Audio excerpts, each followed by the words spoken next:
Good afternoon. स्वागत है आप सभी लोगों का हमारे learn math with Aarti Devi के चैनल पर। तो आज हम डिस्कस करेंगे क्या बीपीएससी टीआरई 3 का रिजल्ट आउट हो गया है, जो कि 9th 10th टीजीटी लेवल का मैथ का। तो उसमें रिजल्ट में जो कट ऑफ मार्क्स जो दिए गए हैं, तो उसमें जो पार्ट 1 और पार्ट 3 के जो मार्क्स लिखे हुए हैं, cut off date of marks भी जो लिखा हुआ है, उसका मतलब क्या है, तो उसका मतलब हम बताएंगे। तो चलो देखते हैं। तो इसमें जैसे हमने देखा है कि ये यहाँ पे जो लिखा हुआ है कि जैसे कट ऑफ मार्क्स देखो कितने गए, 102 नंबर। और यहाँ पे लिखा पार्ट 3 में 75 नंबर, पार्ट 1 में 25 number, cut off date of birth है। इन सभी का मतलब बताएंगे कि क्या है। तो रिजल्ट तो आउट हो गया है, तो हम इसी का बताएंगे कि इनका मतलब क्यों यहाँ पे ये लिखा हुआ है, पार्ट 1 में इतने नंबर क्यों दिए गए हैं, पार्ट 3 में इतने नंबर क्यों दिए गए, और कट ऑफ। तो ये पूरा पेपर जो होता है 150 मार्क्स का होता है, और इसमें 150 क्वेश्चन आते हैं। पहले हम आपको थोड़ा थोड़ा जनरल व्यू दे देते हैं इस एग्ज़ाम के बारे में। तो हाँ, इसमें हम क्या बताने जा रहे थे कि हम क्या बता रहे थे कि 150 का ये 150 क्वेश्चन होते हैं, जिसमें 120 में मेरिट बनती है इसमें। तो 30 नंबर का क्या होगा, तो इसमें 30 नंबर का लैंग्वेज आता है। तो 30 नंबर में आपको 8 नंबर लाने होते हैं, जो कि क्वालिफाइंग होता है। लैंग्वेज को आपको बस क्वालिफाई करना होता है, जो कि, और ये पेपर जो होता है 3 पार्ट में डिवाइड होता है, पार्ट 1, पार्ट 3 और पार्ट 2 में। तो पार्ट 2 में 40 नंबर का जीएस आता है, और 80 नंबर के अपने सब्जेक्ट में आपको 80 नंबर आपके सब्जेक्ट के आते हैं, जो आपका सब्जेक्ट हो, हिंदी से हो, इंग्लिश से हो, और सोशल साइंस से हो, मैथ से हो, जो आपका सब्जेक्ट हो, इंग्लिश हो। तो जैसे मैथ का, हम इसका मैथ का बता रहे हैं। इसमें ये जो है, जो कट ऑफ है, तो जैसे 120 में आपको लाने होंगे, क्योंकि 30 नंबर का तो लैंग्वेज होता है, तो उसमें आपको क्वालिफाई करना होता है। जस्ट 120 में आपका वो स्कोर करना होता है आपको। उसी 120 नंबर में आपकी मेरिट बनती है। तो ये जो 102 नंबर लिखे हुए हैं, 102 नंबर कट ऑफ गया है, वो भी अनरिजर्व्ड कैटेगरी का, और मेल का है। ये अनरिजर्व्ड फीमेल का जो है वो कितने हैं, 92 नंबर है। तो आपके जैसे बताना है कि जैसे 102 से जिनके नंबर हैं, 102 से जिनके ज़्यादा नंबर हैं, तो वो लोग तो मेरिट लिस्ट में आ जाएंगे, उनका तो कोई दिक्कत ही नहीं है। तो वो लोग अपना मेरिट लिस्ट के अकॉर्डिंग उनका सिलेक्शन हो जाता है।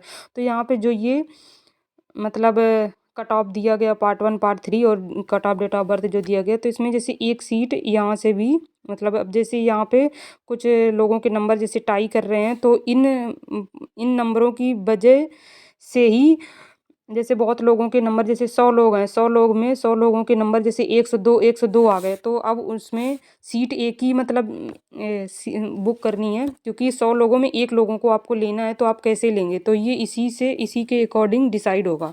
तो जैसे मान के चलो 100 लोगों के नंबर 120 हैं, तो हम चलो किन्हीं दो का ले लेते हैं, एग्जाम्पल बता रहे हैं। तो जैसे मान के चलो 2 लोगों के जैसे 102 नंबर हैं, तो अब दोनों दो में से लेना किसी एक को ही है, तो आप कैसे डिसाइड करेंगे कि कौन सी वो सीट किसके लिए होगी, प्रिफर की जाएगी। तो अब यहाँ से देखा जाएगा कि जैसे पार्ट 3 सबसे, अब जब 102 दोनों नंबर सेम है दोनों लोगों के, तो जैसे पार्ट 3 में जिसके नंबर ज़्यादा होंगे, जैसे एक लोगों के हैं 75 नंबर और एक लोगों के हैं 73 नंबर, तो यहाँ पे प्रायोरिटी किसको दी जाएगी, 75 वाले को प्रायोरिटी दी जाएगी, इनको नहीं दी जाएगी 73 वालों को। कहने का मतलब ये है कि आपके अगर यहाँ पे नंबर सेम है, पार्ट और मेरिट जो बनती है वो पार्ट 2 और पार्ट 3 से ही मिलकर बनती है, क्योंकि आपको 80 और वो 40 नंबर का जो जीएस का होता है, उसमें ही आपको कुछ अच्छा करना होता है, जिससे कि आप अपने अच्छे अच्छे मार्क्स ला सकते हैं इन्हीं दो में। और पार्ट 1 का तो यहाँ पे नंबर ऐड नहीं होता है, वो तो जस्ट क्वालिफाइंग होता है। तो अब जिनके नंबर यहाँ पे अपने सब्जेक्ट में ज़्यादा होंगे, जिनके सब्जेक्ट में नंबर ज़्यादा होंगे, उनको पहले प्रायोरिटी दी जाएगी। आई होप कि आप लोगों को समझ में आ गया होगा कि पार्ट 3 में जो ये मार्क्स 75 लिखा हुआ है, ये क्यों लिखा हुआ है। तो इसी के हिसाब से देखा जाएगा कि जिनके 75 नंबर हैं, उनको पहले लिया जाएगा। ठीक है, तो या इन 75 से जिनके ज़्यादा हैं उनको लिया जाएगा, बट 75 जिसके हैं उसको पहले लिया जाएगा। जैसे अगर किसी के 73 हैं, 2 हैं, और एक के 75 है, तो उनको पहले लिया। अब किसी का अगर ऐसे हो जाएगा पार्ट 3 में भी सेम नंबर हैं, जैसे 5 है और फिर 75 पार्ट 3 में भी सेम नंबर अगर उनका टाई कर रहा है, मतलब मैच कर रहे हैं, तो फिर अब किसको प्रायोरिटी दी जाएगी? तो फिर अब यहाँ पे पार्ट 1 में देखा जाएगा। पार्ट 1 में फिर देखा जाएगा जिनके 25 नंबर हैं एक लोगों के, और जैसे एक लोगों के 22 नंबर हैं, तो इनको प्रायोरिटी दी जाएगी सबसे पहले, इनको नहीं दी जाएगी। तो इसलिए जैसे बहुत लोगों का डाउट रहता था यहाँ पे कि मतलब कि लैंग्वेज तो बस जस्ट क्वालिफाइंग होता है, उसमें ज़्यादा नंबर आने से क्या ही फ़ायदा होगा, बट यहाँ पे फ़ायदा है, क्योंकि अगर आप लैंग्वेज को अच्छा कर रहे हो 30 में, अगर आपके 25 नंबर आ रहे हैं तो आपको उससे पहले प्रायोरिटी दी जाएगी। अगर यहाँ पे टाई कर रहे हैं, नंबर मैच कर रहे हैं, सेम सेम हो रहा है, तो फिर आपको यहाँ पे पार्ट 1 में फ़ायदा होगा। पार्ट 2 का यहाँ पे नहीं दिया है इन लोगों ने, बीपीएससी वालों ने नहीं दिया है इसमें रिजल्ट के जो ये कट ऑफ मार्क्स का जो ये मतलब सीट दिया हुआ है, इसमें इन्होंने पार्ट 2 का नहीं दिया है। तो आई थिंक कि पार्ट 2 में आपके कितने भी नंबर हो तो मैटर नहीं करेगा, पार्ट 3 में आपका मैटर करेगा, पार्ट 1 में करेगा। अब ये cut off date of birth DOB का मतलब क्या है? तो इसका मतलब ये है कि जैसे एक लोगों की जो डेट ऑफ बर्थ है जैसे 96 है, और एक लोगों की डेट ऑफ बर्थ क्या है, 95 है। तो अब जैसे यहाँ पे किसी की डेट ऑफ बर्थ 95 है, और यहाँ पे किसी की एक लोगों की डेट ऑफ बर्थ 96 है। तो यहाँ पे जिसकी डेट ऑफ बर्थ कम होती है तो उसकी उम्र ज़्यादा होती है, और जिनकी डेट ऑफ बर्थ में ये जैसे ज़्यादा है तो उनकी उम्र कम होगी, यही तो होता है ना। तो इसलिए इनको प्रायोरिटी पहले दी जाएगी। मतलब कहने का मतलब ये है 90, इनकी डीओबी 1995 है, जैसे 1995, और एक लोगों की 1996 डेट ऑफ।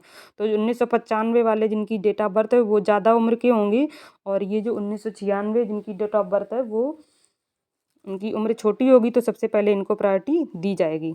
मतलब जो जिनकी उम्र बड़ी है उनको प्रायोरिटी पहले दी जाएगी, जिनकी उम्र छोटी है उनको प्रायोरिटी बाद में दी जाएगी, मतलब उनको नहीं लिया जाएगा। तो उन दो में से उन्हीं को लिया जाएगा जो उम्र में बड़े हैं। तो कट ऑफ डीओबी का मतलब ये है। आई होप कि आप लोगों को ये सब समझ में आ गया होगा। तो ऐसे ही सभी का है, मतलब जैसे अनरिजर्व फीमेल में है, फिर ईवीएस में है, ये सभी में एससी कैटेगरी से हैं, तो इतने। तो आप लोगों को अगर ये हमारे समझाने का तरीका अच्छा लगा, अगर आप लोगों को समझ में आ गया होगा, और आप लोगों का अगर कोई भी डाउट नहीं है तो आप लोग हमसे कमेंट करके वहाँ पे पूछ सकते हैं। और थैंक यू। जय हिंद, जय भारत।